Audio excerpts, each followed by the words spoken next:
Okay, so this is going to be a basic tutorial on strengthening and repairing thrusting tips of Larp weapons. So this particular sword here bends right at the tip of the core on both sides. And without too much difficulty, I can feel that the edge of the core, this is a PVC core, is right there. So we're just going to strengthen this up a bit so it's safe, so the edge won't catch and that the tip will have a little bit more strength from bending. So most repairs to the tips, you use disposable cutting board. You can get different types at dollar stores, Walmart's, Canadian Tire. There's the thin stuff, it's a little more floppy, and then there's the thicker stuff. So it all really depends on the curvature of the blade, this area, and all that other stuff you have to take into effect. So since this blade is curved, I need it to be a little bit more malleable. So I cut these little discs that are just going to fit pretty much over the area of the tip without getting too close to the foam, so there's still some compression, so it's still safe to stab. So I'm going to bend this a bit so it kind of matches the curvature of the sword just a bit more. Just a couple bends here and there. There we go. We get our double-sided carpet tape. Again, you get this from Walmart, Canadian Tire, any place that sells tape. So I'm going to go lengthwise, and I'm going to place it not directly on the edge, but the edge of the core, about in the middle of the disc that I've made. There we go. I feel around, there's that, place it over there, and just like that, it sticks on there. And do the other thing, the other disc on the other side. Hopefully double-sided carpet tape doesn't pick up all the dirt off my workbench.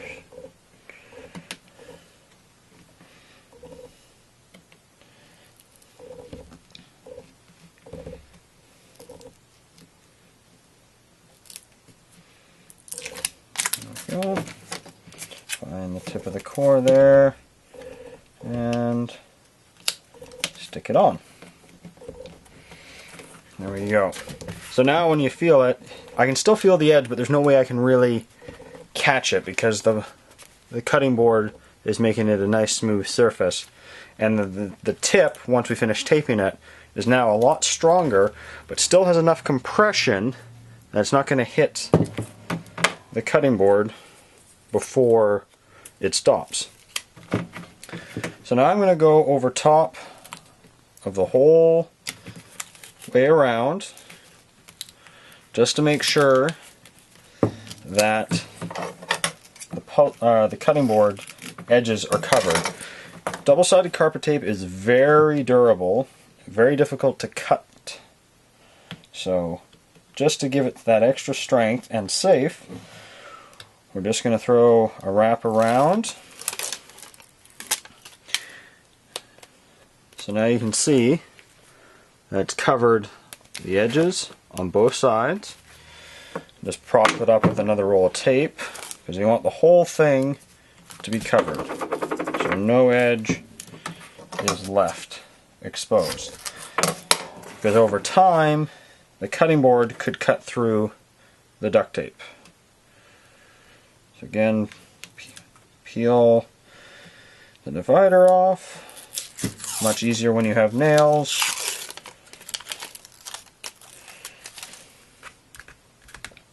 And once again, now it's completely covered on both sides.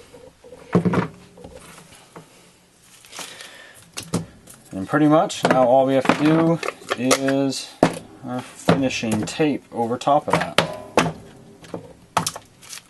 Get rid of the excess garbage here.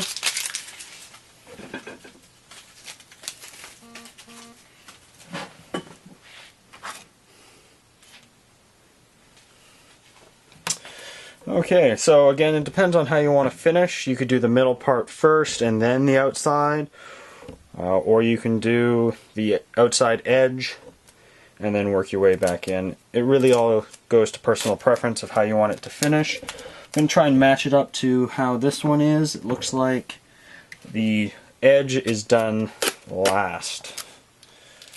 So, just have to do some layers here.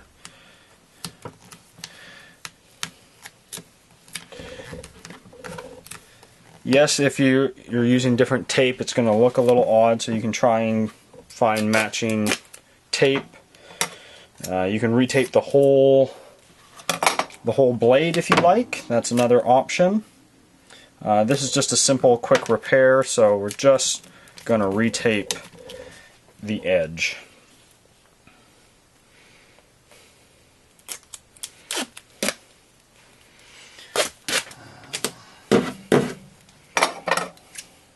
If you have space, like a workbench or wherever you work, if you find a shelf above it, you can have a lot of different tapes dangling, and then you can just cut as you need. I'm just going to go up here, try and make it as smooth as I possibly can. If you're ever changing angles, have a razor or scissors and just cut so you angle. When the angle changes, you get a nice smooth finish. Taping is one of those things that it's very much an art, and it takes lots of practice. Got to make a lot of weapons to make it better. And then we need one more, a little bit longer, to go up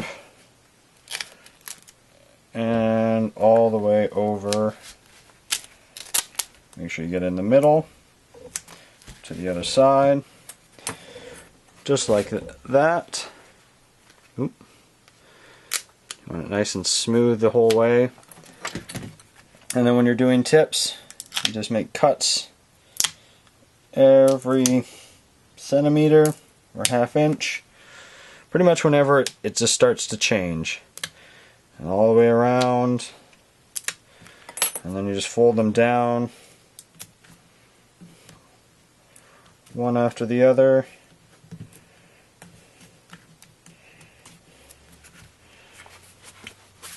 So if you can see, you get all these little notches all the way around. Again, you only really notice if you're looking closely at it. If you want a really good finish, I'd retape the entire blade. But again, sometimes you might not have time, you might not have enough tape, or the look isn't the most important thing. So, again, all those little cuts all the way around. There you go. Now, the tip still has some flex, still has some give. I can barely feel where the edge is. If you look close enough, you can see the edge of my cutting board. So if you're using the heavier stuff, you might want to use a couple layers of carpet tape or a couple layers of duct tape over top of it. But overall, you can see this line here, and this is shinier and this is older stuff, so it's lost its shine. But from a distance, it's not that obvious.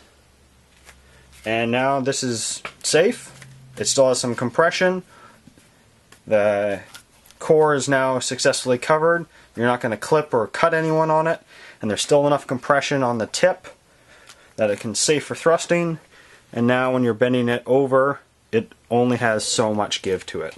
So, quick, simple repair. Now this sword went from being unsafe and dangerous and a fail to passable. And the next section will be actually splitting a Cam-Misil weapon apart. The tip had broken, so we're going to have to cut it open, split it, and find out what's wrong with it. Okay, so here we have a Cam-Misil sword that the tip seems to be broken. It has too much bend and there's cracks in the foam. So unfortunately we're going to have to cut it open, fold back the foam, take a look at the core.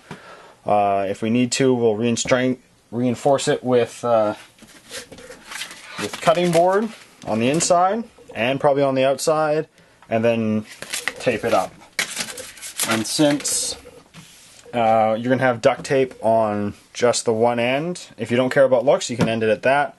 But most likely we'll just retape the entire blade so it just looks uniform and consistent.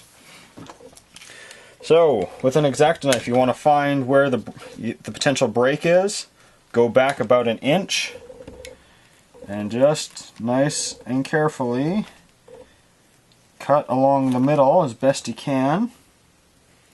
Might have to go a couple times back and forth.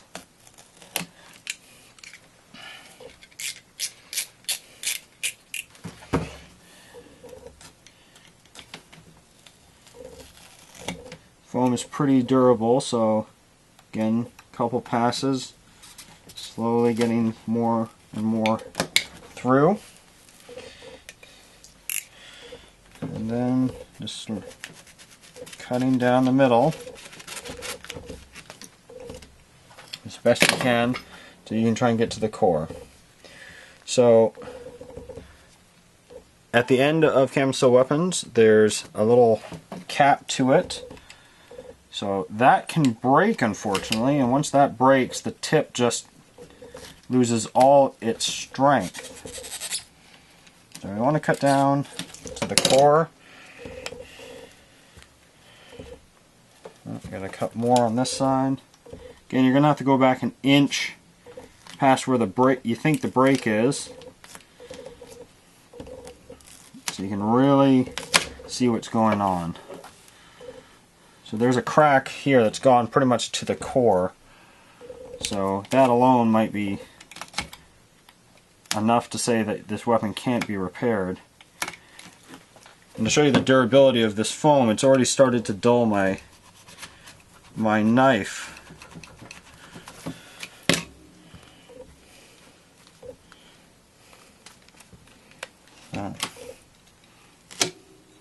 Shows you the good quality of Cam-Misil foam. Okay, so I folded it all the way back. You can see the encasement here. So beyond that point, the tip is not broken. The main part of the core is not broken, but this encasing that they had at the end is. So that's why there's too much give to it. So what we're going to have to do is we're going to have to cut back a bit more from the core on either side, half an inch or more. What we're going to do is we're going to put cutting board on both sides on the inside, and you want to use the flexible stuff, not the rigid stuff, because then it probably won't go back together. We're going to put cutting board on both sides so it's encased, and then we're going to double-sided carpet tape it back shut, and then we're going to put cutting board on the outside just to give that tip a bit more strength, and then we'll finish taping it. So I'm going to cut the pieces of cutting board and then we'll come back. Okay, so for tracing out the cutting board, you always, again, you want to make sure that the edge, the striking edge, has room to compress, but you still want it big enough that it covers the core safely. So I got my cutting board here. I've just kind of slid it over the blade just so I can trace it out to give me an idea of the size of the whole thing. Just going to trace it out here and pull it out. So now I know the outer dimension of my blade. So I know the core is roughly around there. So I'm going to come in almost a 1/2 inch on either side. And just to give the tip a little bit more strength, I'm going to go farther, but I'm going to give it about 1 inch and a bit of space for thrusting, because it is a softer foam at the tip, so it will compress. So this here is what I'm going to be cutting for the core. On the outside, I'll probably do it just a tiny bit bigger, but not much. So I'm going to cut this out. Again, you want to use the more malleable cutting board because the rigid stuff will separate, it won't bend around the core, it'll just stay rigid, and then your tip will all of a sudden flare out, and we don't want that. So I'm going to cut 4 of these discs, 2 of the same size and then 2 slightly bigger to go on the outside.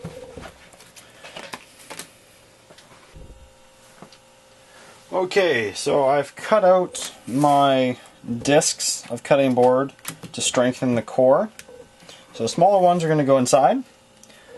I'm going to peel back, slide one on one side, and then the other one's going to go over top. And then I'm going to tape it all back together. Then I'm going to put the bigger ones on the outside, on both sides, and we're going to tape it all together, and then we will be done. Pull this back just a bit more.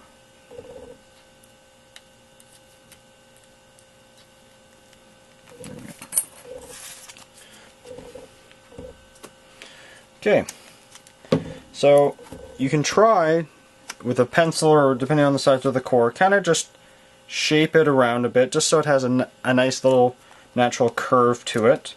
Just it'll help sit properly inside. That way it won't create too much space. So to make it so it doesn't slide around, just get a bit of double-sided carpet tape.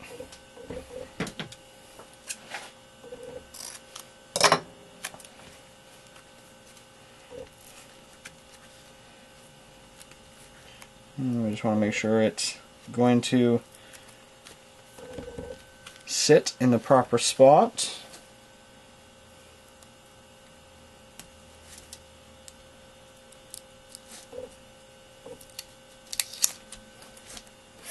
Taking one of the small ones, sliding it into the proper spot, and we can press it down just to make sure it's seated properly. Then we're going to get some more double-sided carpet tape. I don't have any pre-cut.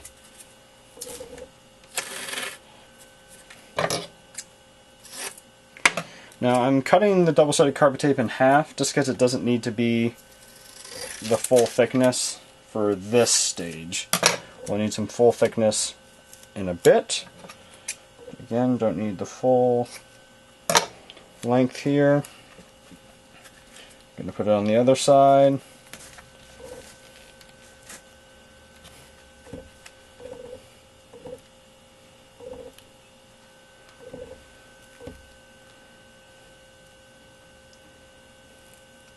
Good trick is getting a razor knife. It's easier to separate the carpet tape sometimes.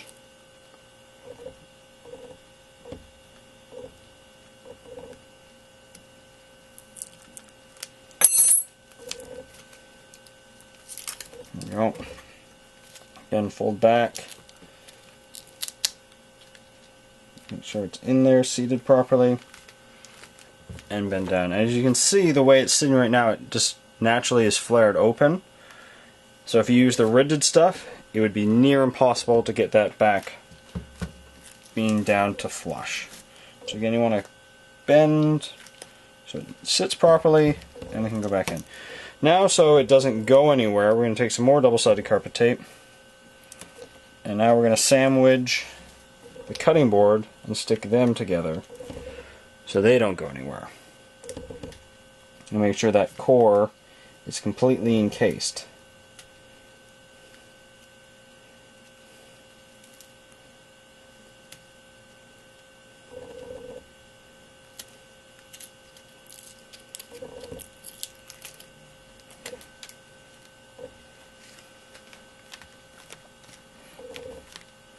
So now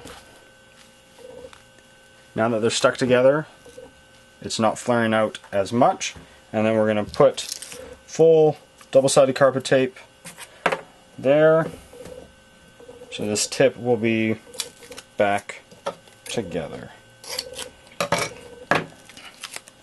I'm just going to place this the entire width. If you have a little bit sticking out of the end, that's fine, because we're going to have to encase.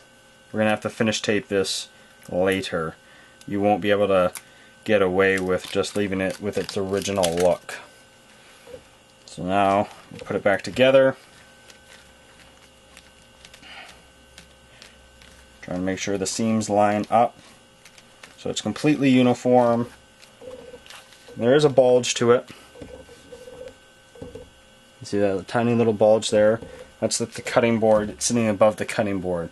But with a broken tip, there's not much you can get away with that. That hard plastic that was there before, you could scrape that out and it'll be a little flush, but then there'll be a gap. So you can flatten this out, you can squeeze it, but now the core, it's even more rigid now. But eventually this foam will break down. If there's already a crack forming, it's just a matter of time before it breaks through. So we put double-sided carpet tape on one side of the core, more double-sided carpet tape on the other side, and then with our other discs we are going to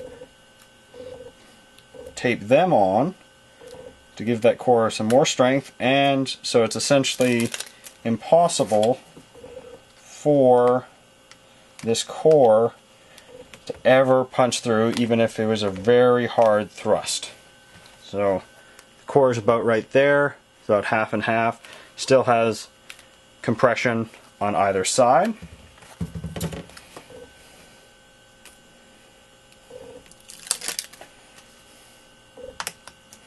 Stick that on.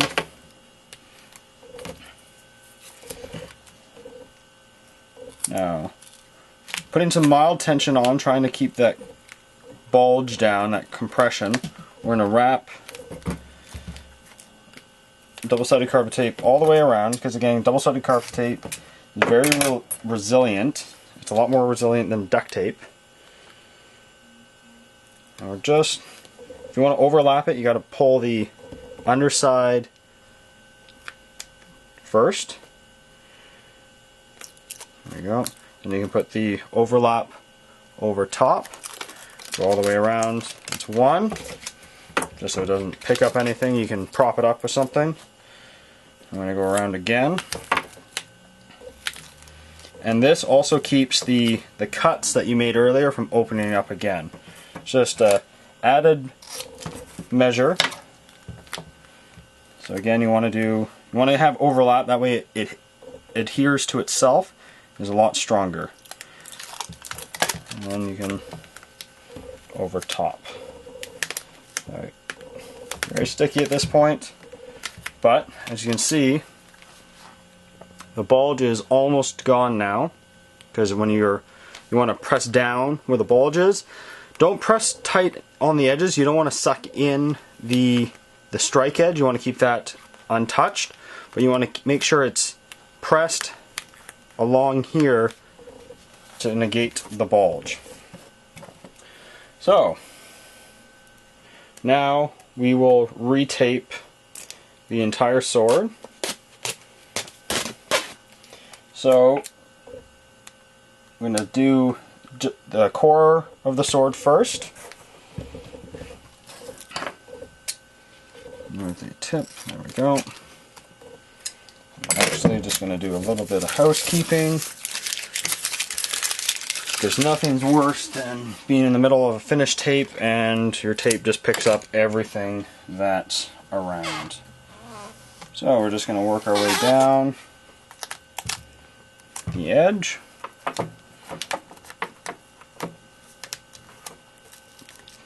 you get no little air pockets. And I'm just going to fold over the ends there. That's one side.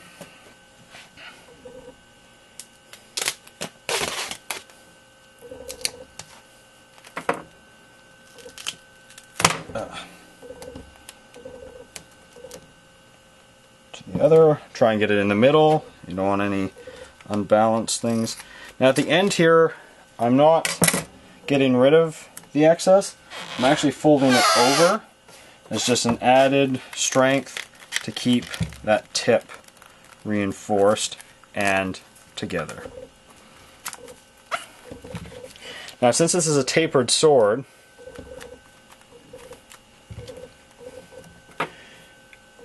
there's gaps back here and then it's pretty much touching over there. Now just to be sure,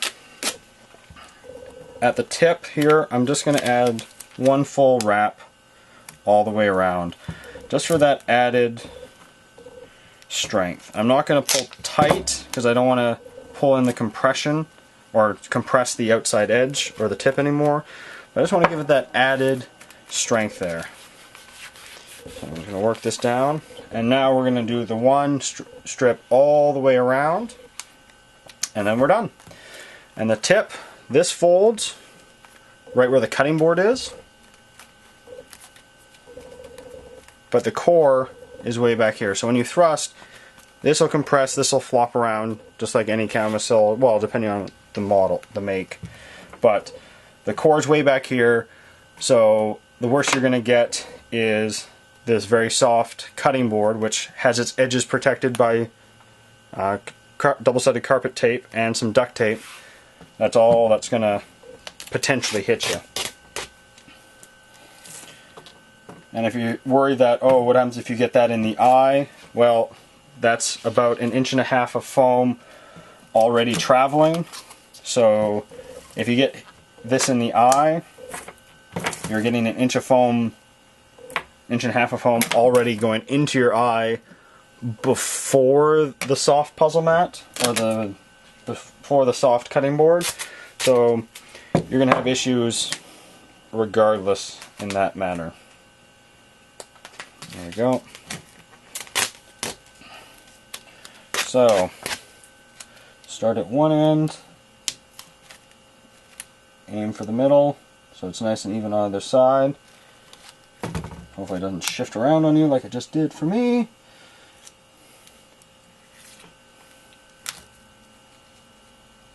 Middle, all the way down.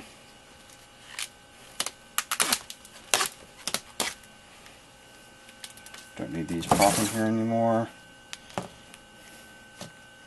Down. And you can always cut excess. That's fine.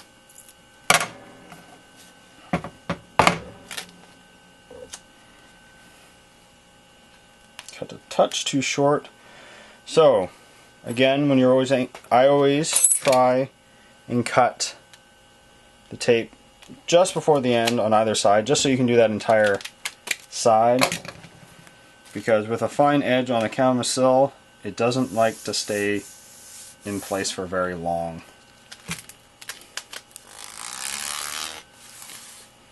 Okay, so I'm going to cut on both sides. Oh,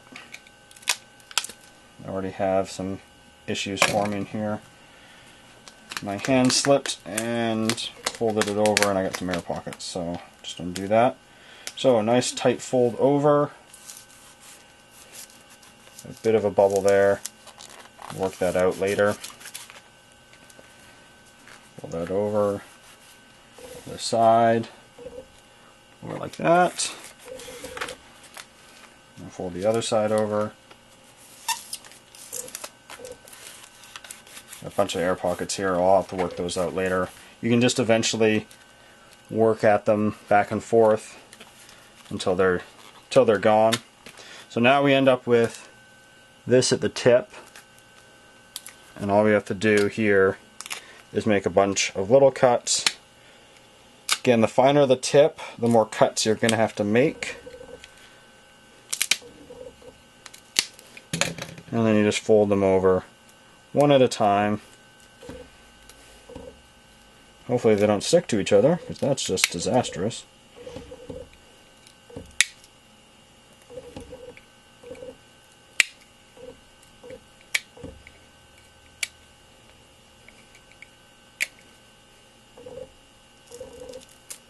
There we go. Over one side.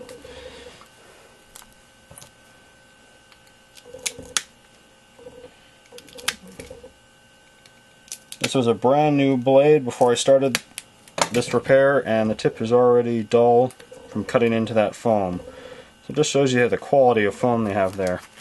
So, besides the couple air pockets, there's a little bit of a bulge here. It's not that bad. If you look closely, you can see it. But now that tip is enforced, it's been repaired, and now your, $100, $150, $75 Kalamazoo weapon went from unusable back to being usable and safe, and took about 15 minutes, 15-20 minutes, and doesn't look half bad. So there you go. That's how you repair a Kalamazoo tip.